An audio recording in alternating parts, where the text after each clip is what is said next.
Hello and welcome back to Headlock History, the podcast exploring the rise, fall and potential resurgence of British professional wrestling. In this episode, I'm joined by Ciaran McConnell, co-founder of Infinite Wrestling and a former promoter deeply embedded in the UK wrestling scene. Together, we explore a number of things that pick up directly where we left off with the previous episode with Wrestling Heritage. We get Ciaran's take on why wrestling was taken off British TV in 1988, as well as an account of what happened afterwards and the long path British wrestling took towards resurgence. We dig into how the scene slowly rebuilt itself from the ground up, the rise of wrestling schools, the wave of tribute shows, and some of the new creative influences that set the stage for a commercial and artistic boom in the 2010s that we'll be exploring fully in a later episode. For now I don't want to waste any more time, so let's jump right in. Thank you very much for being with us. I really appreciate it, man. No problem. Do you want to just introduce yourself, Ciaran McConnell? So I'm Ciaran McConnell. I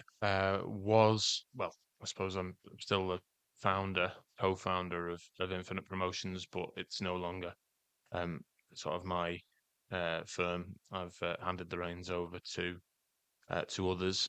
But that's probably, I think, what I would be known most for in the British wrestling sociosphere as the co-founder and one-time promoter of Infinite Promotions. That started in 2012.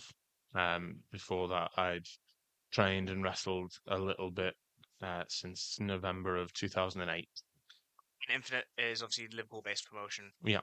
You kind of, that's where you put on a lot of those shows and experience, a period of success, I would say, in the early to mid 2010s. Would that be about right? Yeah. So we started in May of 2012, and our sort of boom period was for about 18 months, 2 years, when we were a pretty hot ticket. Even if I do say so myself. We were running Grand Central Hall, or the Dome as it was called then, in Liverpool City Centre. Also ran elsewhere as well. So ran St Helens Town Hall a couple of times, ran the Par Hall in Warrington a couple of times. So quite a historic wrestling venue in the town that I was born, in Warrington. And as I say, St Helens my hometown, but the majority of what we did was in Liverpool City Centre. And it was I only really got a chance to think about this a few months ago. I went to Danny Hope's birthday party. I won't embarrass him by saying what age he was, but and it was the first time I'd actually had a chance to sit down with the lads and talk about just how good that little run was. I think I'd been bogged down for a long time in the mire of what perhaps could have been, or if we'd done things differently, or I'd done things differently, what could have been. But putting 700 people in a hall in Liverpool City Centre for a steel cage match, you can't help but toot your own horn. I think with that was some night. And we had great moments, great successes, great matches. So it was for about 18 months to 2 years. It was really good, really good time. Yeah, it's kind of moving on from that opening section. Then we're just going to kind of talk a little bit about. So in the previous episode, we were looking at the world of sport era of wrestling, how joint promotions came about, the context which led to its creation, and how the kind of the Saturday ITV slot very much captured the nation. Obviously you're very much interested in your wrestling history. You've interacted with a lot of those figures from that time. But what would be your 2 cents on what kind of led to, I guess, the end of the world of sport era of wrestling? So there will have been many different things that will have contributed to it. The principal reason, I think, is Greg Dyke as controller of London Weekend Television at the time, and that sort of belief that wrestling wasn't sufficiently highbrow. What happened with the wrestling at the time. So World of Sport ran from 65 to 85, but wrestling had been on the television from 55 and eventually went off ITV in 88. So World of Sport ended. The wrestling still kept its 4:00 slot for a time. And for the last 2 years of its run, it wasn't just controlled by Joint. They would have Well, I think there was some WWF syndicated stuff at one point, but it was at least shared between joint promotions, and by that point it was All Star Wrestling, but Wrestling Enterprises of Birkenhead, so Brian Dixon's All Star Wrestling took part of the slot as well. So I think it would alternate week to week if memory, well, not memory serves, I get but you. if what I've, because I'm not quite that old, um, they shared the time slot, and you would have different promoters had different stars under the belt, and the TV still wanted to see certain stars. So there was some changes to the format, and it was in a standalone position. But then my understanding of it is that Greg Dyke had decided that it was too lowbrow for what he wanted his emerging sort of more centralized TV network to be, ITV to be. But all of a sudden, the time slot would be moved to make way for something else, and the wrestling would be on another time. And this is something. It seems to be something that they will do if they want something that's still popular off the network. So the closest thing I've seen in my life is when they got rid of the bill. Okay. If you ever remember the bill, but all of a sudden it stopped being police procedural at 8 o'clock. It became like poor man's Law and Order. Right. And all of a sudden it's not the format that people remembered, but they could hide behind the idea that they'd given exactly support to it. Like, no, we're going to have incidental music in it, and we're going to move it to 9 o'clock, and it's going to be grittier, and it's good. But people don't want that. That's what Law and Order is for. That's what Line of Duty is for. That's what people like. This people like the police procedural, 2 hours a week in the 8 o'clock time slot. And another good example of that from the late 80s, I think, is Doctor Who when they moved that against Coronation Street. Yeah, and that's going to kill it off. Yeah, and I think that these very clever television people, they have their idea, and their idea will eventually work, and they'll make it work. Yeah, and so yeah, eventually it was cancelled in '88, and everyone was very upset about it. And wrestling in Wales, wrestling continued to '96 on Reslo under Orig Williams on S4C. Yeah, that's interesting. Still went to 1996. So some of the changes. So I like to look at that because you sort of started to see the evolution of how wrestling perhaps would have moved on as a television product if you watch it. Now it's still very much a local hall, a lot of smaller venues, places like Denby Town Hall, not big, not like Wembley Arena or that kind of thing, but smaller halls, more intimate venues, but with sort of a bit more pizzazz. So I think you can find, I think it's Danny Collins that's in this, but I think it's Fit Finlay and Danny Collins in a dog collar match, which you would never have seen in, or in that whole area. Wrestling also did move for a time to something called Screen Sport, which was before it merged with Sky BSB. So we talk about B Sky B now. Yeah. There was at one point that I think when Sky was emerging, there was also British Satellite Broadcasting BSB, and those two eventually merged. But for a time, BSB had a Screen Sports channel, and you would put wrestling on that, and that would be and that's interesting to watch because again, you kind of start to see how it might have moved on if in alternatives. Yeah. And then the other thing that happened immediately after the cancellation, I know Brian Dixon said, addressed him in the past, that they were turning people away at the door for the live shows because people missed it. Yeah. And so for a number of years, sort of towards the mid-90s, there was a big boom in the live gate because people had missed it. And, then eventually wrestlers that had been there previously the names that they knew perhaps started to die off a little bit. And it wouldn't be they wouldn't be seeing the same stuff that they'd seen. They wouldn't see the stars that they'd seen previously. And then I think there started to be a drop in attendance, in popularity, and as well, just that sort of cultural capital that they had as a recognizable entity. Yeah.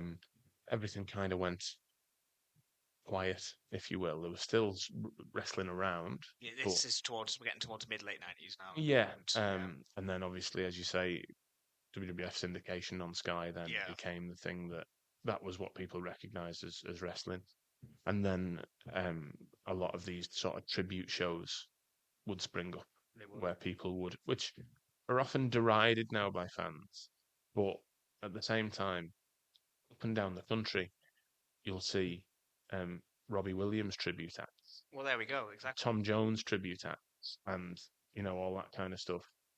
But they don't seem to get the same derision in so much as. And just for the sake of anyone who listening who hasn't been to a Butland style WWE tribute show, do you want to just say kind of it is in the same sense you have a tribute show for artists, musical artists, you have a tribute show for wrestlers. So you might have a wrestler imitating Kane or Taker, for example, and playing a kind of homage to which as you rightly say, there's a lowbrow vibe when people talk about it. But people have found it entertaining, and I went to a show like that Butland when I was a kid. I enjoyed it. Well, my first live wrestling show was one of those shows. It's one thing to go out and be yourself and have your own moveset, but to be able to imitate to a certain level of accuracy, doesn't always happen at tribute shows. But to be able to imitate to a certain level of accuracy these people who the audience will be familiar with, and to do their comeback, to do their moveset, all that kind of stuff, it's actually some skill. Yeah, for sure. It would be like being a character actor in it. It's and so those shows are derided probably much more by people who haven't been in the job than people who have. But the tribute shows were huge, and they were, as I say, that was about 2002, 2003. So there was that was what people understood wrestling, domestic wrestling, to be. 2004, I think, is when 2003, 2004 is when the Wrestling Channel sprung up. Yeah. I think it was 432 on the Sky thing to begin with, and then it moved to 427 on the things you remember on the EPG on the Skybox, and that was weird because all of a sudden you were aware that there were other promotions in the country that weren't doing this tribute stuff. Thinking specifically of FWA at the time. So this is when we're starting to move from, I guess, getting back to more kind of bringing wrestling. Obviously, it's not the Wrestling Channel had far from the reach, but it was back on television that you could view wrestling that wasn't in your immediate vicinity again. Yeah, and they were showing things like they started showing the TNA stuff and the Ring of Honor stuff and all that kind of. That's how I know the Wrestling Channel. And Irish Whip Wrestling, I think, as well. Okay. Knowing there was a promotion in Ireland, and various other ones. NWA, Wildside, I think it was, which where AJ Styles first got sort of a following.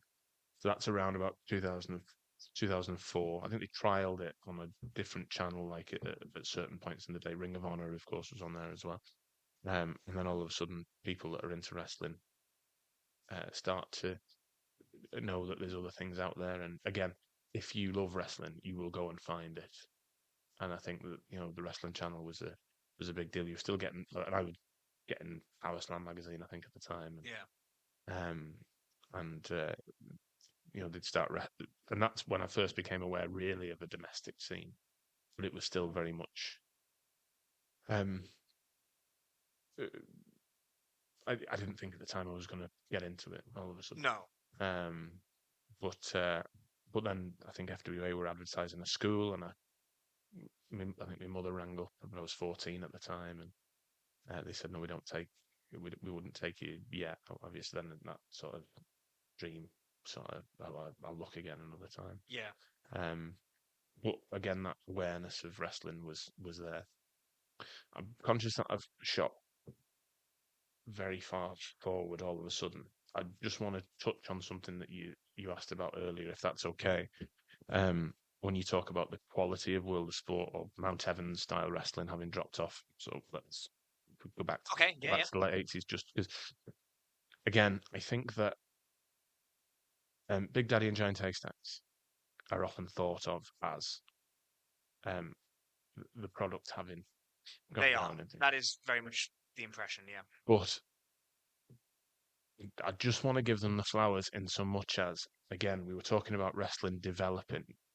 I didn't become aware of World of Sport and all that and the Mount Evans stuff to actually see it until when YouTube first came to prominence, and so when I eventually started training to wrestle. So I was a big Ric Flair fan. Very different from even though he was trained by Billy Robinson, but very different from the World of Sport style. And it was later on that I was introduced to that kind of style. But that my bedtime stories as a child, once I sort of first got into wrestling, like I say about 7 or 8, was my granddad and my nan telling me about Big Daddy and Giant Haystacks and Les Kellett and Kendo Nagasaki. And my nan was sweet on Mike Marino, like, and they'd talk about Rollerball Rocco. But they talked about, first and foremost, Big Daddy and Giant Haystacks. And they did capture the imagination. They did. And again, what you were talking about, that sort of working class thing, he was a tough, rough Yorkshireman. Yeah. There's a lot of socio-historical, political stuff in Big Daddy's character as well, and this is something that I thought for a long time, and I'd never heard anyone say until I was watching a clip of when William Regal's podcast started, and he talks about Big Daddy being John Bull, and he was that encapsulation of that sort of Britishness, and his principal antagonist was 6'11" Irish Catholic. Oh, okay. Yeah. Giant Haystacks. Yeah. What was Big Daddy's entrance music? A song by is either the Seekers or the Searchers, but the song was "We Shall Not Be Moved." He wore a tin hat to the ring during the Falklands. He feuded with the Irish Catholic. I see. Giant Haystacks in the wild colonial farmers' gear. Yeah. And he came out plastered in the Union flag. Sometimes with a vicar with him, with marching bands, with, in the same way in America that Hulk Hogan was vanquishing the Iron Sheik, and in the NWA, Flair or Dusty were feuding with the Russians. Big Daddy embodied a sort of patriotic or jingoistic, depending on your politics, spirit that spoke to people in some way. So the notion that people now think Big Daddy versus Giant Haystacks was two fat fellas running at one another, so much deeper. And again, what's appealing to Americans is, or at the time, is the big sun-kissed Adonis vanquishing a larger opponent, Frenchman, Iranian, all that kind of stuff. Here, it was, the big, rough, tough, Big Daddy would be the fella that had lived at the end of your street who you'd go and knock on for if there was trouble. He embodied something about, again, maybe that working class Britishness. These figures in the zeitgeist, in the cultural landscape of Britain at the time, were huge, and I think it's only when we look back through our own lens, from a modern lens. So there was perhaps no future proofing. No. There was no one to step in and take that mantle up. But I think sometimes Giant Haystacks and Big Daddy get a bad rap because we're looking back at it through our lens. I think they were still very, very popular. I've seen clips of Big Daddy, wrestling in a polo shirt because he had no tan whatsoever, and he was starting to age, and it was, the rest of him was getting smaller, but his gut wasn't. Yeah, fine with that. Appreciate that, but don't dismiss them. Would be my advice to anyone for actually how significant they were culturally and to the popularity of the products. And as I say, my go-to with why wrestling died, maybe you could put some of it down to a lack of future proofing, but I lay the blame. Not that blame is a good thing. I put Greg Dyke wanted it off, so it went. Another fundamental change in wrestling is the advent, I think, of the wrestling school as a concept. Okay. Because previously, the only way to get into the job was if you knew someone or met someone and were able to come on almost like an apprentice. Well, first and foremost, they try and convince you otherwise that the job wasn't for you because it was very protected. But then I think the first proper wrestling school in the country was probably in Kent, and it was probably NWA UK Hammerlock under a guy I think called Andre Baker, who I never met. But he introduced the wrestling school as an idea that you go and do a camp for however long and get into wrestling that way. The business changed then because all of a sudden you've not got to be let into the business per se. You can actually pay to get into the business.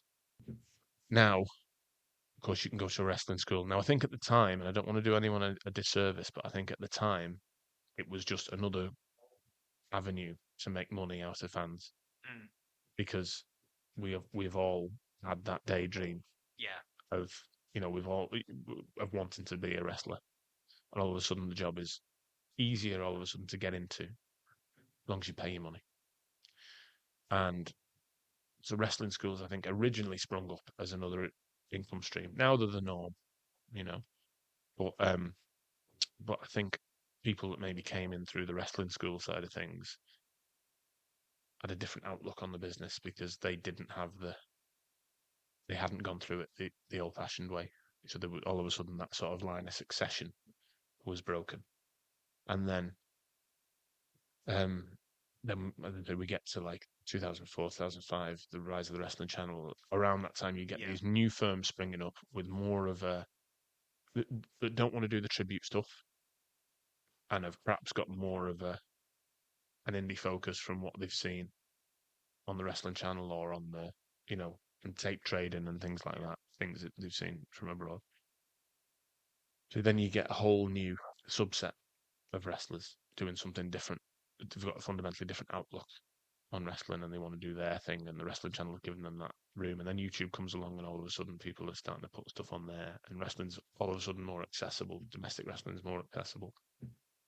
Then they're advertising training schools and all that kind of stuff. And that it's like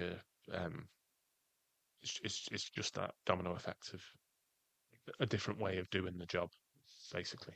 Different way of the job operating. So, kind of coming on to kind of some of the impetus that led you to then go and decide this is the time I wanted to co-found what would become Infinite. But I mean, that was never really the intention per se. Zach Gibson, that trained with me, he decided that he'd quite like to promote in Mughal, which is where he was from, and I had the idea of maybe giving it a go, because this is another thing about, and maybe this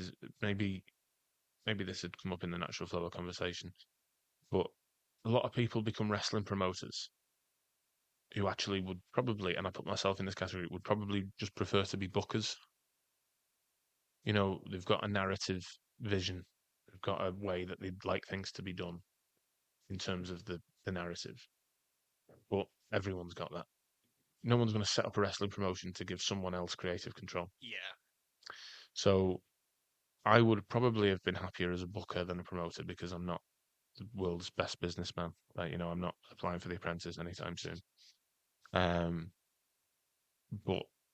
I wanted some way of getting my creative vision out there, What if the means by which you book it in reality, isn't it? Yeah, that's the thing. So originally I thought about, I'll maybe give it a go in St Helens and he'd give it a go in Mughal, and then we'd help one another out. And then we thought, well, actually, why don't we have a look for somewhere in Liverpool? And then we found the place in Liverpool. So this is all sort of in the build up to this, like late 2011. All of a sudden became like a big, this is before it launched. It became a much bigger concern all of a sudden than what I think we'd originally intended to do. Sure. Because at the time, what you ended up with, certainly in the Northwest, you had promotion that would run once a month, maybe once every 6 weeks, in the same hall. and would have a continuing narrative. Again, because that's what people actually, I think, want to do. The money, if they start making money, the priority, or they start losing money, actually more often the priorities change. But that was very much the form. So GPW were running in the I've always called it the Monaco Ballroom, but if you speak to anyone from round there, it's the Monaco. Okay. So the Monaco, and Future Shock were in like the Masonic Hall in Stockport. Progress had just started in London, but I think they predated us by a year.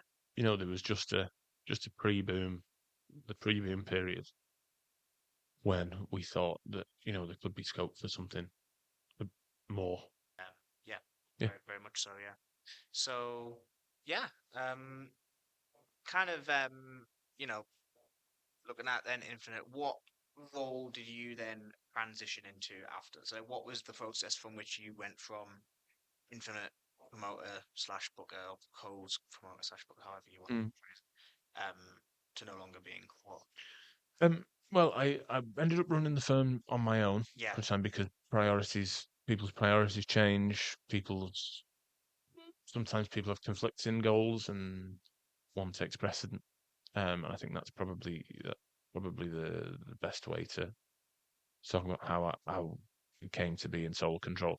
When there's two of you running the firm, you have two networks of people to bring on to help.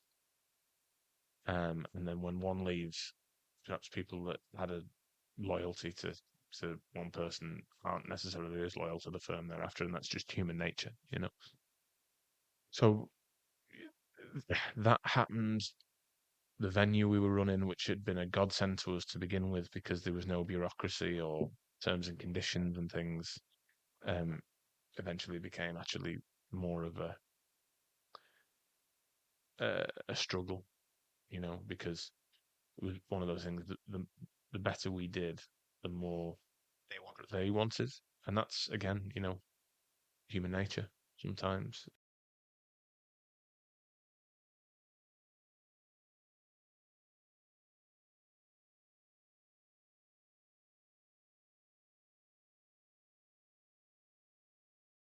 And then my focus had sort of shifted to teaching. Sure. Because, again, that thing that I'd sort of talked about with wrestling schools originally being a way to make money out of people is not. I wanted that income stream, but I also wanted to do that properly. So then I focused on training. Then the pandemic hit. Slightly before that, we were subletting space in a gym that then all of a sudden needed that space. So we had to find our own premises, and then the price of that went up.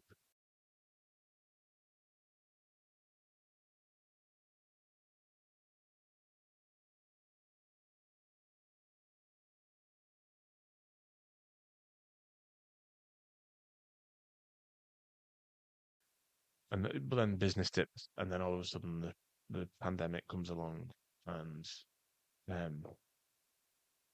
we don't know how long that's going to go on for. So plans we'd started to make for when we came out of it didn't happen and then all of a sudden, and maybe maybe I should have called time when the pandemic hit. It would have been an easy out. But I still thought, actually, no, there's something we can do here. We'd moved into promoting in smaller halls with more of the lads that we taught rather than the bigger names. So we'd sort of downsized with a view to growing again. Because remember, Infinite started on a big scale relative to, we had 200, I think the official 274 people, I think was the initial audience we had.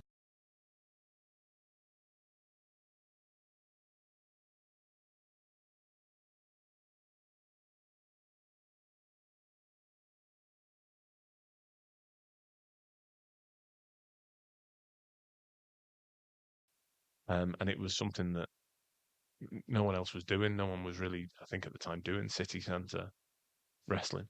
So we started on a massive scale relative to where others started. And ultimately it just wasn't sustainable. I didn't have the war chest of money to make it to be able to put in. Like I say, it's only really now that I can sort of look back and go, "Do you know, that was good at the time." And a lot of it was brilliant, and yeah, being able to sort of flex those creative muscles I've got on a vision.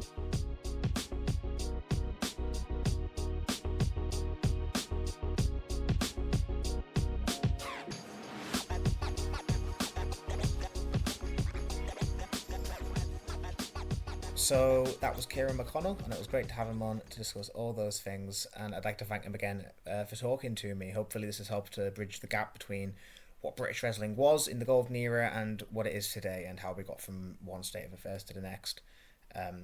Yeah, really great to talk to him. His knowledge on these things is quite deep. Has a deep wrestling knowledge, which I'm sure has helped him over the years in his various endeavours. So yeah, no, really great to chat. In the next episode, in the episode after next, we will be talking to British indie prospect Critchy to look at the 2010s indie boom and his own career. But beforehand, we're going to actually take a little step back with Dr. Ben Liverland and explore the sociocultural context wrestling is situated in, with a look at wrestling in a slightly more holistic and rounded way before we end the story and catch us up to the modern day.